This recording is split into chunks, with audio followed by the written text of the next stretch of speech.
Hi, everybody. Welcome to Why Eagles Why, the Super Bowl edition. Delighted to be joining you from the Borgata in Atlantic City. Dave Bontempo, Peter Amato, and Bill Gelman with you for Why Eagles Why. You know how we do the show, 4 quarters and an overtime segment. Please hit like and subscribe to be notified about future videos.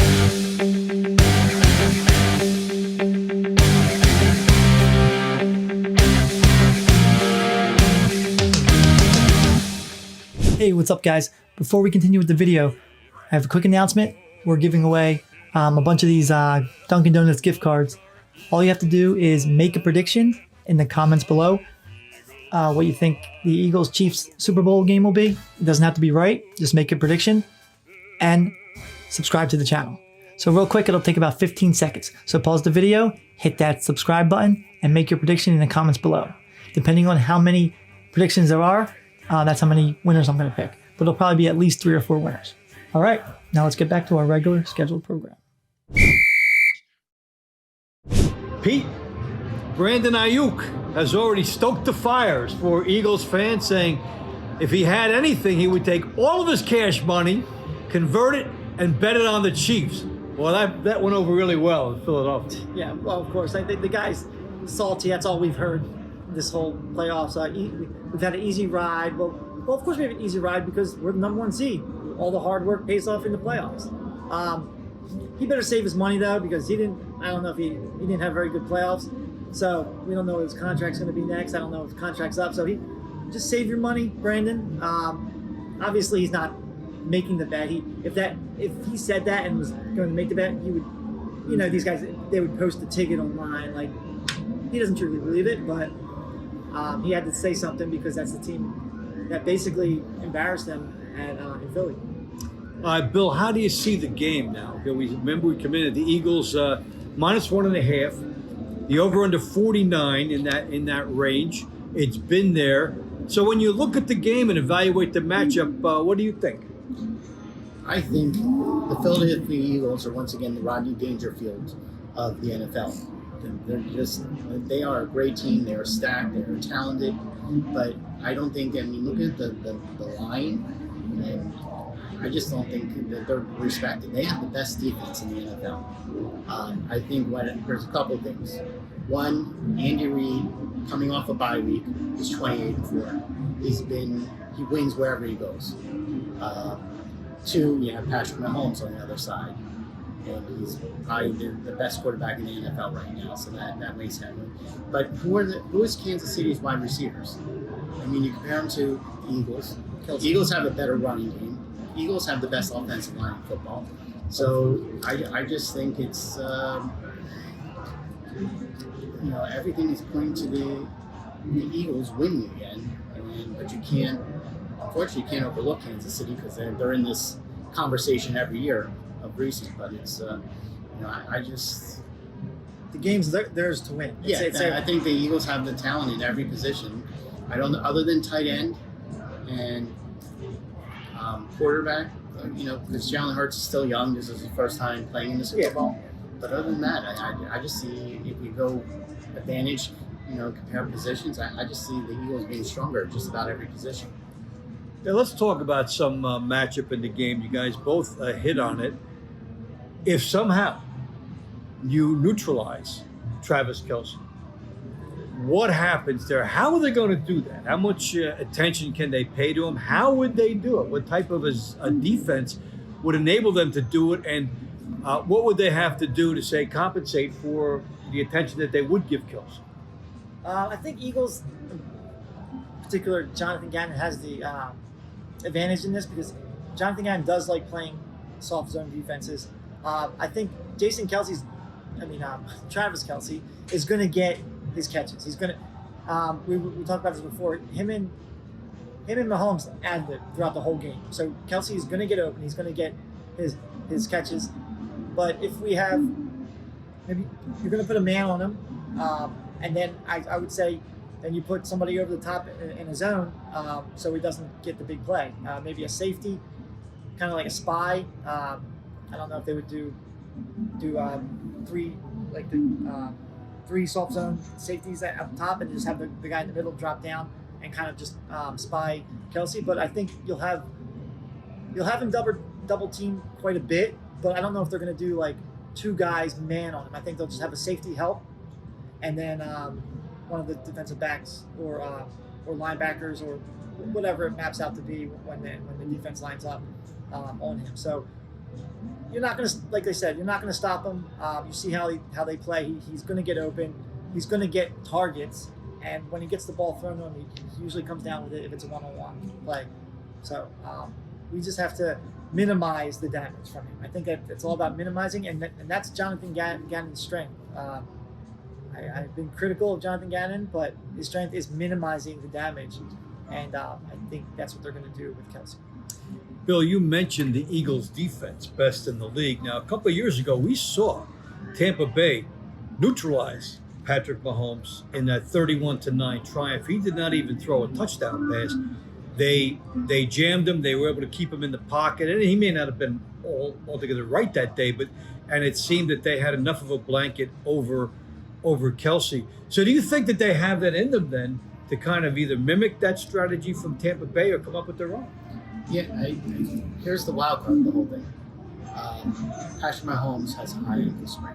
We don't know. Yes, he's had 2 weeks between games, but we don't know how healthy he is and how he's going to be for the game.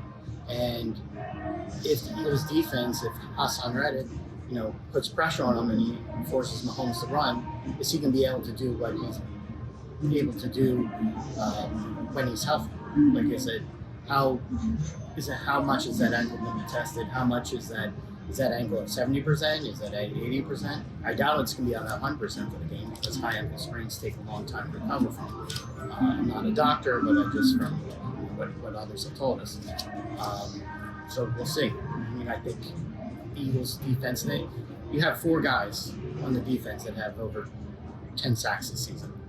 So if Hassan Reddick doesn't get you, you have other guys that are going to put pressure on Mahomes, and we'll see. It's going to be very interesting how this unfolds. On that, the injury, Philly sports doctor Bruce Gersinger, he's one of our favorite guests.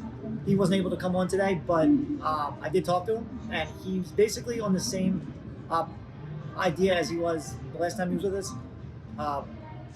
It's not going to affect Mahomes' ability to run for yards as much as it's going to affect his ability to throw in the weird positions that he's used to. He's used to twisting his body, making crazy throws across the field, and that's where the advantage is going to come. If the injury is still significant, that's where it's going to hurt the Chiefs the most. Is his ability to make those crazy, because he uses his whole body when he throws. If you watch him, he throws the ball across the field. He kind of does that little flick where he so that's where the Philly sports doc told me that would, if he's still hurt, that's where it would hurt the Chiefs the most. Yeah, the planting of that foot, and you have to be able to put pressure on it. Yeah. I think it affects his secondary level razzle-dazzle. It's one thing to run for a little bit, but how many times have we seen him keep plays alive for 10, 15 seconds? And that second level of razzle-dazzle is what may not be there for him. And Bill, you mentioned those 10 sacks by all those Eagles. That's an NFL first, by the way, that one team had 4 guys with 10 sacks. So I think if they put the pressure on him early, well, then maybe later in the game he doesn't have that same type of stamina on it. But that's part of the fascination, with this matchup. But we're going to get to more about this game, second quarter of Why Eagles Why. Second quarter of Why Eagles Why from the Borgata in Atlantic City. Well, you want Philly, there's a lot of Philly discussions right now because you've got Jason Kelce and Travis Kelce, the first brothers ever to oppose each other in the Super Bowl. You've got Andy Reid, the former Eagles coach, and now you've got Nick Sirianni. So it's been like an in-family love-in, and there's all kinds of comparisons now between the Eagles of this year and the Eagles of 5 years ago. We've got Brandon Graham, who was there before, so there is a link. Now, Bill, what do you think of all that? The Eagles of the 2017-18 season and this team? So you got 4 guys from that team who are trying for a second Super Bowl. I think this time around, the Eagles were expected to get to the Super Bowl, whereas last time I think they surprised some people because you had the whole underdog mentality, the underdog mask. Lane Johnson, he was on the team. Oh yeah, so Hall of Fame. Brandon Graham, Lane Johnson, Fletcher Cox, and Jason Kelsey. 3 shoo-ins for Hall of Fame. Yeah, In my opinion. and so it's nice. And what's great is those guys know what this whole Super Bowl week is like now, as opposed to going in and not knowing what the schedule is like and all that. And so those guys will come up big in terms of the leadership. But I also think it's there's something special about this team this year. I mean, you had Jalen Hurts. I mean, you got to remember when Jalen Hurts was taken, he was taken in the 2nd round, and he was. There was a lot of talk that he was going to be like a wild pass. I wasn't happy about it. You guys None know of us that. were happy about the picks, and now he's like an up and coming quarterback in the NFL. Without Jalen Hurts, none of this happens this year. Exactly So right. you have that feel good story. Yes. And what I also like about this year's game is you have a couple guys from South Jersey who are playing it, and they're not like guys that are sitting on the bench. On the Eagles side, you have Hassan Reddick, who played high school football at Haddon Heights High School, and who really didn't make a name for himself until late in his career at Temple University. He made Temple football as a walk-on. Yeah. And then you have Isaiah Pacheco, the running back for the Kansas City Chiefs, who you just wrote about, Dave, for playing Jay. He's a violent New Jersey guy, and I don't even think he was the starting running back for the when the season started. And he was another guy who almost became Mr. Relevant, almost never got drafted. 11 spots ahead of Brock Purdy, so he was way down there. Tons of running backs taken ahead of him, and he's one of those guys, Pete, when you say, okay, hey, we'll take a flyer on this guy at the end. He's our last pick. Maybe he'll go into something. And the way Andy Reid loves to use running backs out of the backfield, those swing passes, he is fast. He's like Tyreek Hill in the backfield as far as what he does for that team. So a lot of New Jersey pride. You're right, Bill, about him. Now, Pete, from your favorites perspective, what is the favorite part of that? Is it the comparison? Is it Andy Reid coming into another Super Bowl because he was beloved here? Is it the Kelsey versus Kelsey angle because he is such a popular Eagle?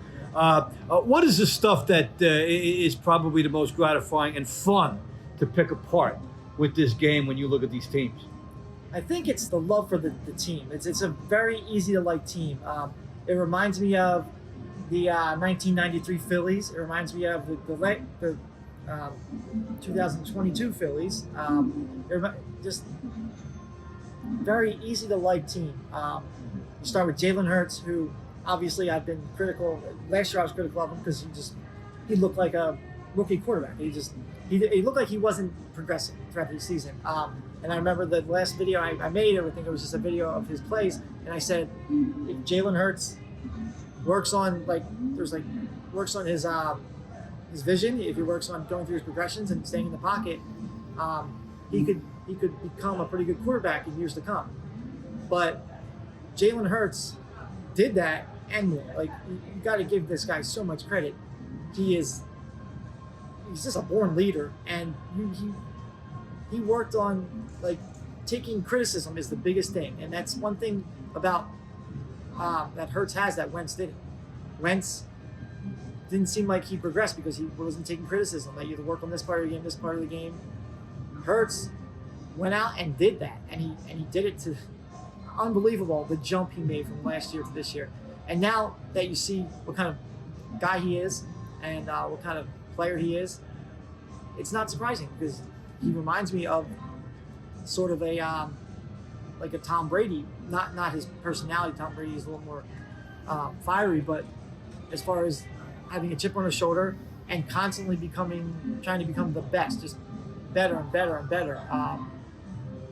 Chase Utley, he reminds me of the Chase Utley guy, where he's just like, obviously, Chase Utley just kept getting better throughout his career. Like these guys that have this mindset of like, I'm not good enough yet. And I think that's what Jalen Hurts is. And his leadership is unbelievable. That's one thing that stands out for this team, to answer to your question, is it's a complete team and the leadership that kind of holds it up. like I said about the Hall, we have 3 first ballot definite Hall of Famers on this team. It's unbelievable. Like that doesn't happen, right? And in the leadership on defense and offense, Kelsey is probably one of the most beloved athlete ever. So it's not even just the Eagles or this year. And his leadership is unbelievable. Jalen Hurts' leadership is unbelievable. And then you have on the defense side, these guys were put together this year, and it seems like the way they practice, where they play, they've been playing together for years, and they haven't. So I think the ability for this team to come together as a team was a lot quicker and a lot better than people thought in such a short amount of time. And I think that's the biggest difference between 2017. Yes, they all like each other. It was like a kind of a family thing, but this has so many moving parts, and there's so many leaders all in this team, but everybody goes in their place and it works. It just works with this team, and it's surprising to see it all come together in less than a year. It's crazy. When you talk about the image, some of these guys can even sing a little bit. You saw that Philly Christmas. That was good. And I think Kelsey was in the middle of that. Yep. And supposedly Jordan Mailata has some pretty good pipes. So he was the guy. If you haven't seen that, just type in Jordan Mailata singing on YouTube. If he quit football today, he could sell records tomorrow. It's unbelievable what his voice is. And the one thing that Jalen Hurts still needs to work on is his singing voice. I don't think but his Eagles fight song at the NFC Championship game was a little. We'll let him go. I really liked how he kind of let it go for that. Yeah, 3 seconds. that was great. Right? Because that's why when I said Chase Elliott, he reminds me of Roy Halladay, these guys that are just so intense, and then in the off season or after they just win, you see him just like, I can relax now. But then he's just right back up. He smiled and went off. You didn't see him the rest of that night. And there's always karaoke.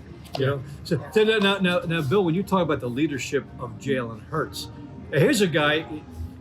The Bears game, he gets 3 rushing touchdowns himself. The game against Indianapolis, which was getting away, he puts it on himself and gets that winning touchdown. Yeah. And also, talk about a guy that smells the end zone, and they're in the 5-yard line, and it's the time that they have to score. He will tote it. And that's a very big thing for him, and a lot of gamblers have made out with him scoring first. Now, we talked about the Mahomes injury, and Jalen Hurts has been coming out of his pretty well. We finally saw it in the 49ers game in the 3rd quarter. All of a sudden, there was a drive where he did most of the running and most of the progress in that drive was with his feet. And that's the first time he ran extensively since he'd been hurt. And to me, looking at that was eye-opening, that drive against the Niners. Yeah, and it's great to see because it just adds another element to the game. He can really do it. Yeah, and it's good because you don't know if he's going to throw, if he's going to pass, hand it off. So it means the defense has to be on alert for that. It's another thing you have to defend against. Well, all kinds of things to talk about in this game, but we've only got a week, so we'll go to the 3rd quarter right after this. 3rd quarter of Why Eagles Why? Well, gambling is significant. The Eagles are significant. We're at the casino where it all comes together. Tom Gable, the director of race and sportsbook for the Borgata, sits down with us for the 3rd quarter. Hi, Tom.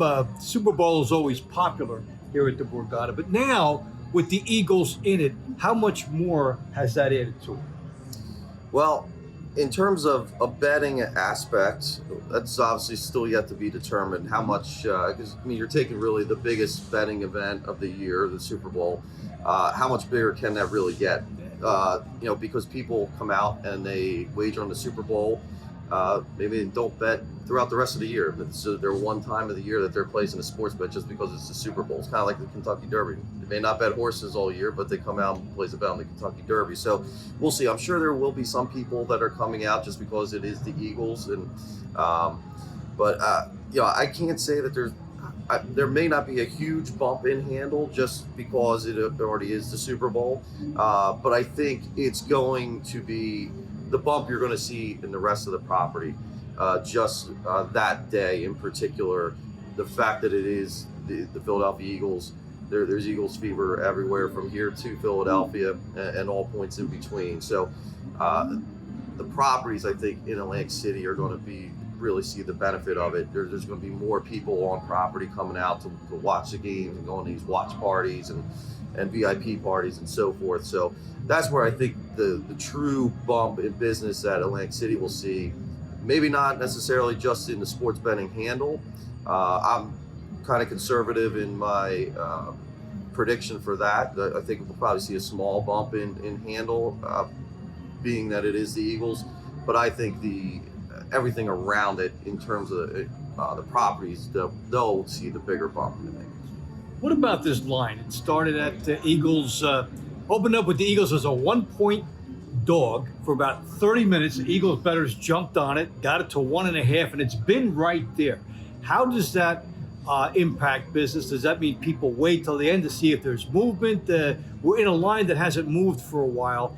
Yeah. How does that impact business? Do we see people waiting a lot, looking for an edge? Well, I'm sure some people are waiting. There's always people who wait right till kickoff. There isn't much edge to be had in the Super Bowl. I mean, this is such an efficient market. It's the most efficient market that you're going to find. So, in terms of trying to find an edge, there really isn't going to be one. But as you said, yeah, I mean, the Chiefs opened in some spots as a small favorite or pick 'em. And then that night, Sunday night, by I would say 10 o'clock, 9:30 p.m., it was already the Eagles had moved to the favorite, and that's where they pretty much stayed. I think that night we got as high as maybe 2.5, and then came back down to 2, and now it's back down to 1.5. So I think it's pretty much, you've seen it kind of frozen throughout the end of last week into this weekend, and I think it's probably going to stay right around 1.5, 1. I wouldn't be surprised to see some more Chiefs money come in, especially on the money line. But again, when you're talking just on strictly power ratings for these two teams, there isn't much difference in the power rating. So you're not going to see any key numbers flash up, and you're not going to see a 3 come up or anything like that. So I wouldn't expect this to go much past 1.5, 2. That's probably going to be right where we stay. How much are you seeing in the emergence of prop bets? Now, this is your 5th Super Bowl here. Yes. And now we have the emergence of the legalized gambling. So we're hearing that there's a lot more prop betting, a lot more in-game betting. Yes. How much of that are you seeing? What are some of your favorite prop bets that you've seen people make in recent years? Well, the prop bet market has increased dramatically from when we started doing this. Last year, I think we got to game day and we had more written on props than we did the game itself. Now, game day comes and obviously people are betting strictly the game too. So you always take bigger bets and that pushes that handle up. But I think you're going to see the same thing this year where the prop bet market, there's just so many opportunities. I mean, we're getting close to 400 prop bets available that you can make. There's so many derivative markets off of the main line of the game. So honestly, if you wanted to find an Eagles number, let's say you want to lay 3 or even take 3 with the Eagles, you can do that. You can absolutely, there's so many derivative markets and alternate lines out there, you're just going to be paying the price to take that number. But I think, obviously some of the more popular ones, the people, especially the public, they like to play kind of the no-brainer ones, which I like. You don't have to put much thought into it, like the coin toss. If you're betting heads or tails or which team wins the toss.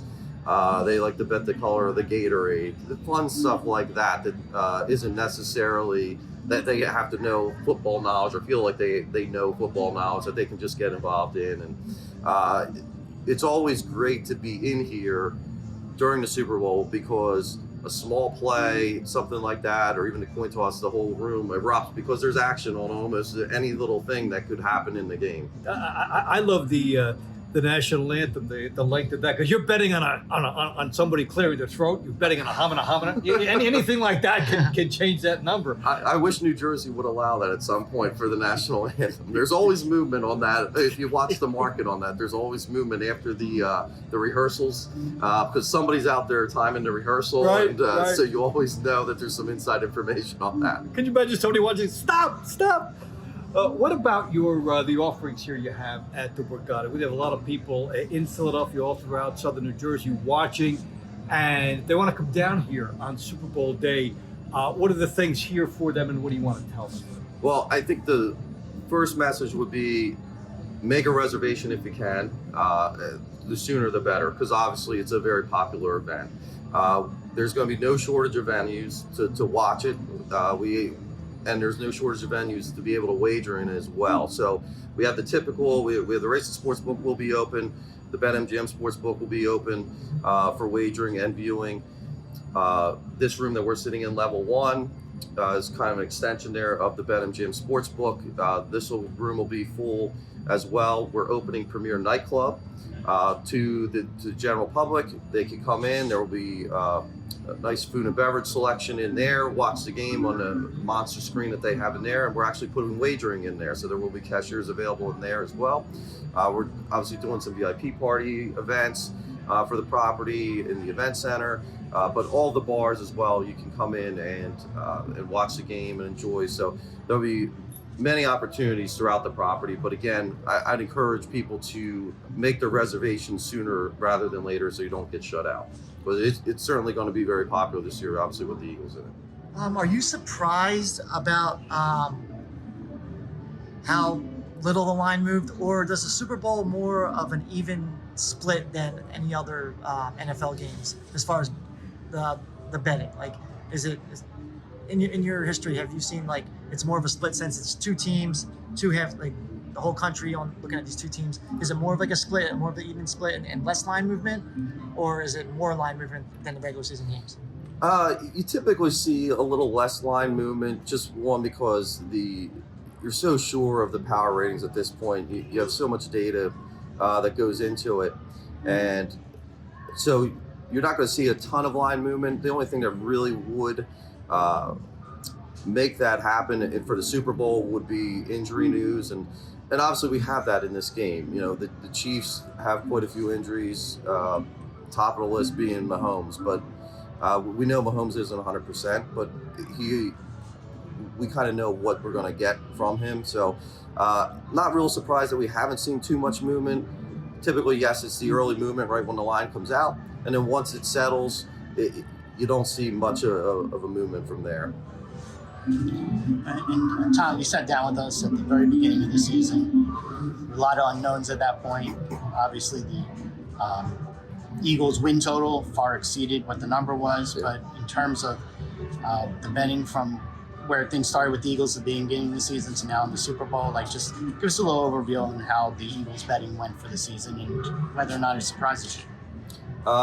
So obviously the Eagles were a very popular play for us throughout the season, before the season, throughout the season, and you know the liability has continually built up. So you know, for the NFC Championship, for instance, we knew going into it we had a decent amount of liability there in the future book on the Eagles to win the NFC. We were fortunate enough to kind of book that game that we were able to need the Eagles to win on the side in that game and kind of offset some of that liability. Bigger task here for the Super Bowl because the liability is probably 10 times on the Eagles what it was for them to win the NFC. So it's going to be not a great result for us if the Eagles win this, certainly in the future book. So we'll have to see how we do there on the game itself.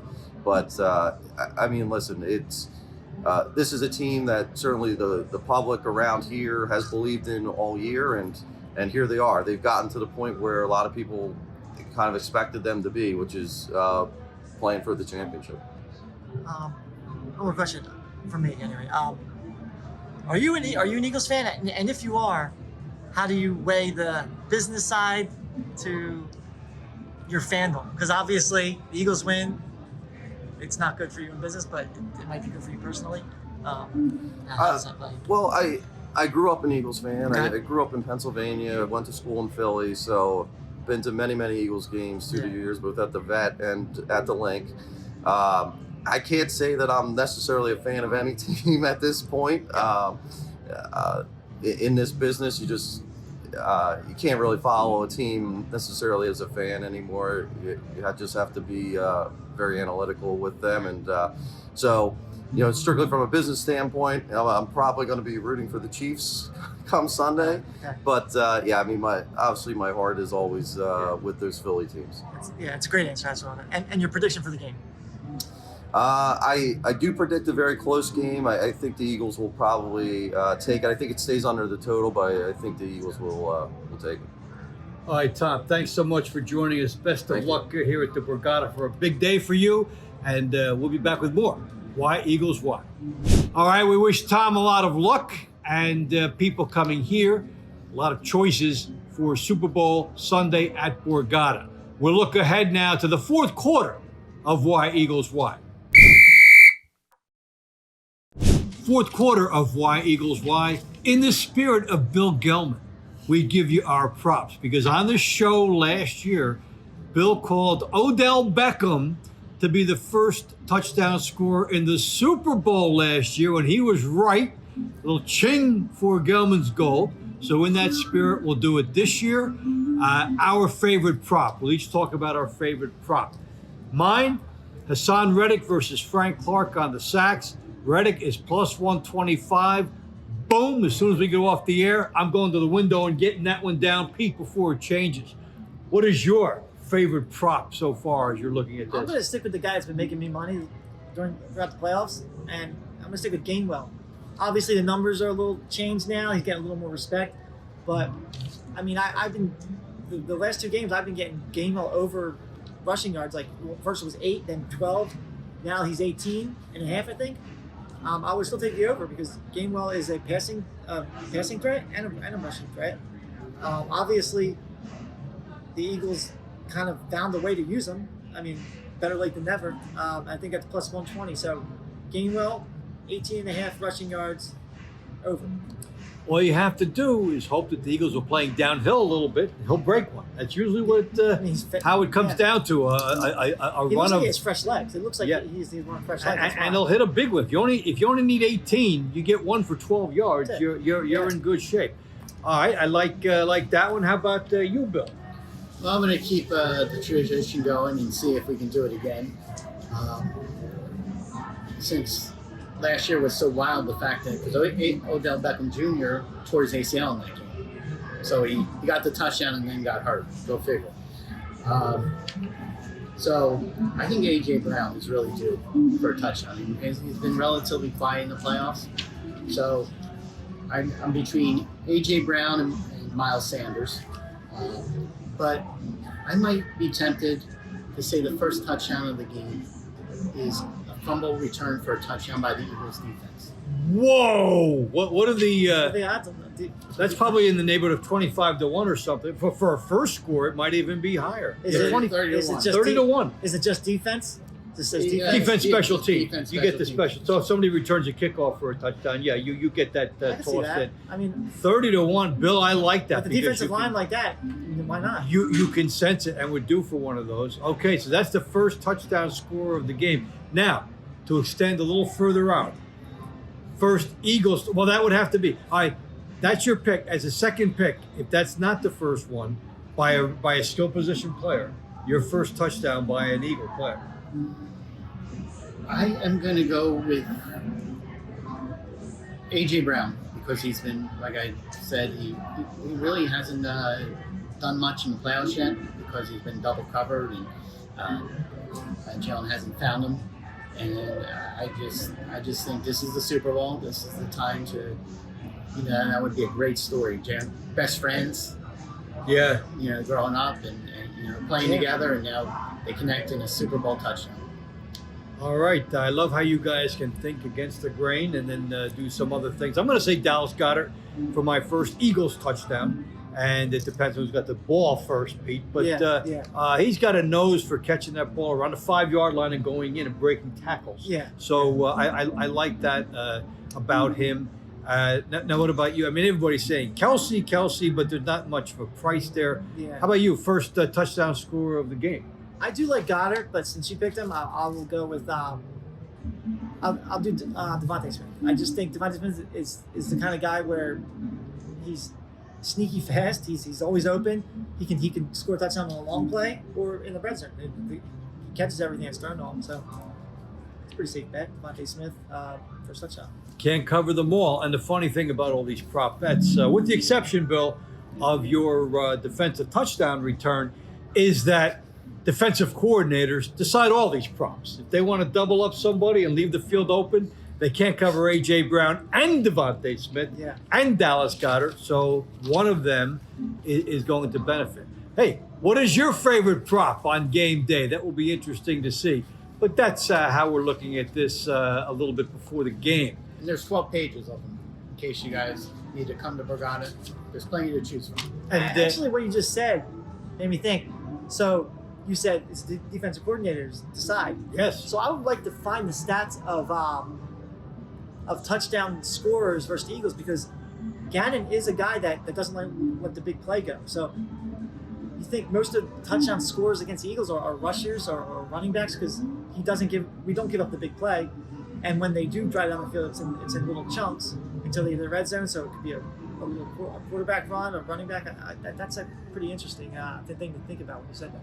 But like when you think of the Chiefs, they love Kelsey first. They might throw deep to somebody, but they love Kelsey first. And the Eagles, yes, you can see a misdirection with some bizarre angle with Mahomes, and the ball comes loose, and that's all part of the fun and anticipation.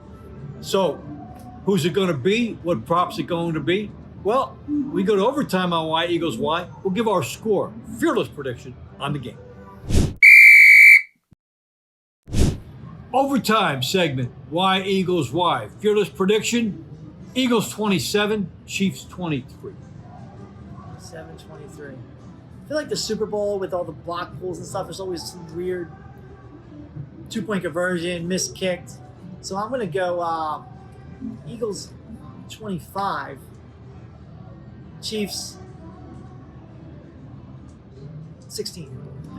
All right, 25-16. That's an under. How about you, Bill? I'm going Eagles 28, Kansas City Chiefs 17. And another under. But all victories by the Eagles, all a cover. You guys, significant covers. Well, hey, that's how we see this game. Thank you for tuning in and joining us. Please remember to hit like and subscribe to be notified about future videos. For my buddies, Pete Amato and Bill Gelman, Dave Bontempo saying thanks for joining us. See you after the Super Bowl Go Birds. on Why Eagles Why.